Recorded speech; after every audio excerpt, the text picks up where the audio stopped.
सारे सिस्टम पड़ी हुए हैं तो हालात है वो इस हवाले से। अच्छा, अस्सलाम वालेकुम।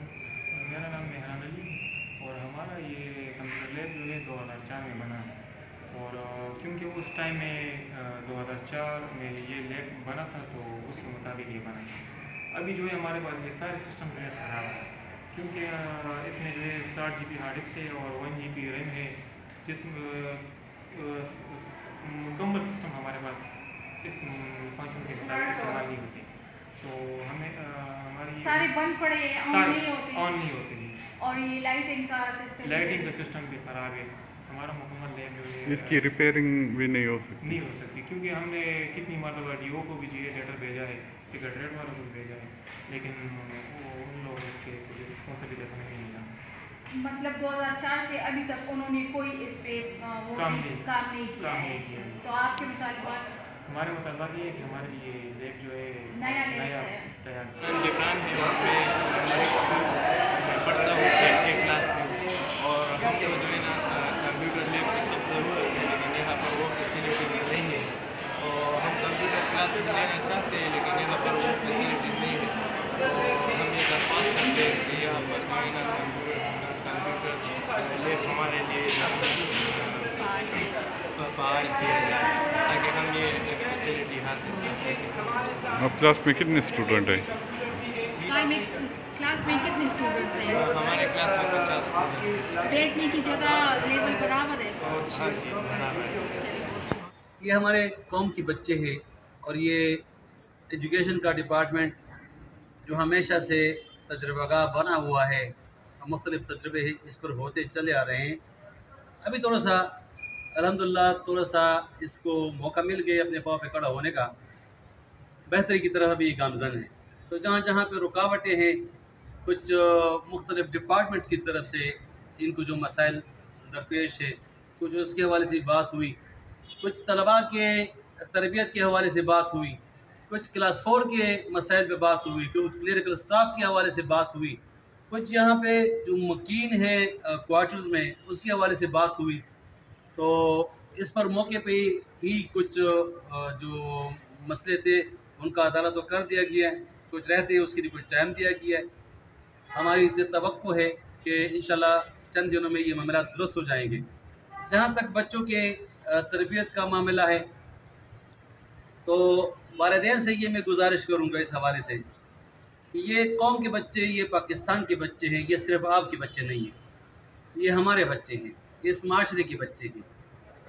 जितनी तरबियत इसकी स्कूल में होती है और स्कूल की टाइमिंग में होती है, उससे कहीं ज़्यादा ये आप अपने इलाके में, अपने घर में, अपने ज़ेर निगरानी इसकी कर सकते हैं। तो खुदारा आप इस पर थोड़ा सा तवज्जो दें। और वो तरबियत कैसे कर सकते हैं? वो तरबियत ऐसे कि जब आप अपने बच्चे से पूछते नहीं हैं कि आप स्कूल गए हो कि नहीं गए हो, आपकी छुट्टी किस टाइम होती है और आप अभी तक सोए क्यों हो, और आपको क्या होमवर्क दिया गया है, और आपने कभी स्कूल के एडमिनिस्ट्रेशन से, कभी उसके उस्ताद से रब्ता नहीं किया कि मेरा बच्चा रेगुलर है कि नहीं, इर्रेगुलर है, ये काम करता है कि ये नहीं करता। जब आप इसका पूछेंगे नहीं, और जब आपका बच्चा फॉर्म फिल करता है और उसमें वो गलत आपका नंबर गलत लिख देता है, या किसी और को वो अपना बाप जाहिर करके अपने टीचर के सामने पेश कर देता है, तो कैसे ये तरबियत इनकी कैसे सही तरीके से हो सकेगी? तो इस पर आप तवज्जो दें। ये बहुत ही बुनियादी मसला है स्कूलों में, और ख़ास तौर पे हसन शहीद स्कूल में जो लेबॉर्ट्री है, जो MMA के गवर्नमेंट में बनी थी और चंद कुछ अर्सा तक वो काम करती रही और उसके बाद गैर फ़ाल हो चुकी हैं, तो क्या गवर्नमेंट की जिम्मेवारी नहीं है? आज इसी स्कूल में यहाँ पे नादरा के ऑफिस को घुसेड़ दिया गया। अब यहाँ पे ख़वातीन आती हैं, यहाँ पे उनकी सिक्योरिटी का मसला होता है, उनको कोई चेक कर नहीं सकता, खुदा न खास्ता कर कोई बहुत बड़ा सानहा भी हो सकता है। तो इस पर भी फोकस होना चाहिए। डिप्टी कमिश्नर साहब और हमारे कमिश्नर रियाज मसूद साहब, ये आपसे स्पेशली रिक्वेस्ट है कि फौरी तौर पे इस पे आप नज़रसानी करें, और नादरा से भी मेरी गुजारिश है कि आप भी फ़ौरन इस पर एक स्टैंड लें और इस मामले को भी हल करें। मेरे बच्चों के, मेरे कौम के मेहमानों की ज़िंदगी को खतरात लाहक है, इससे हमें तशवीश है, इस तशवीश को ख़त्म किया जाए।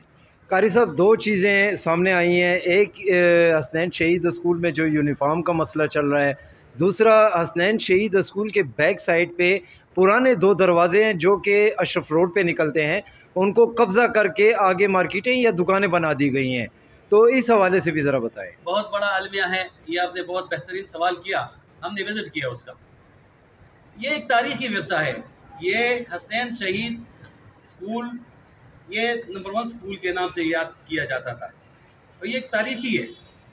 पाकिस्तान बनने से पहले का ये स्कूल बना हुआ है और इस स्कूल के मेन दरवाजे उस वक्त 4 हुआ करते थे और 4 दरवाज़ों में से एक दरवाज़ा रामपुरा गेट की तरफ से खुलता था, एक गेट यहाँ पे अशरफ रोड की तरफ खुलता था और 2 गेट GT रोड की तरफ खुलते थे।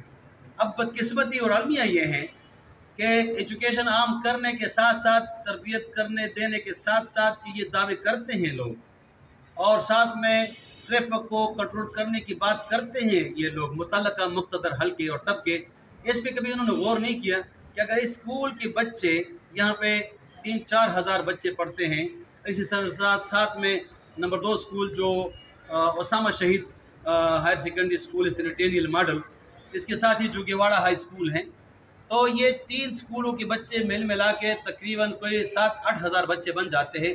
जब छुट्टी हो जाती है तो ये प्रॉब्लम तो क्रिएट होगी रोड के ऊपर। तो क्या ये बेहतर नहीं था या बेहतर ये नहीं है कि ये जो पुराने इसके अपने दरवाजे हैं अशरफ रोड की तरफ ये खोल दिया जाए, जो रामपुरा की तरफ से दूसरा सिटी की तरफ दरवाज़ा दूसरा खुलता है वो खोल दिया जाए। वहाँ पे तो कब्ज़ा माफिया ने कब्ज़े जमा के दुकानें बना के वो तो बंद कर दिया गए है। अब 4 दरवाज़ों में सिर्फ एक दरवाज़ा खुला होता है, एक दरवाजे से ये स्कूल के बच्चे आते हैं और जाते हैं। तो लाजिमात मसले तो क्रिएट होंगे।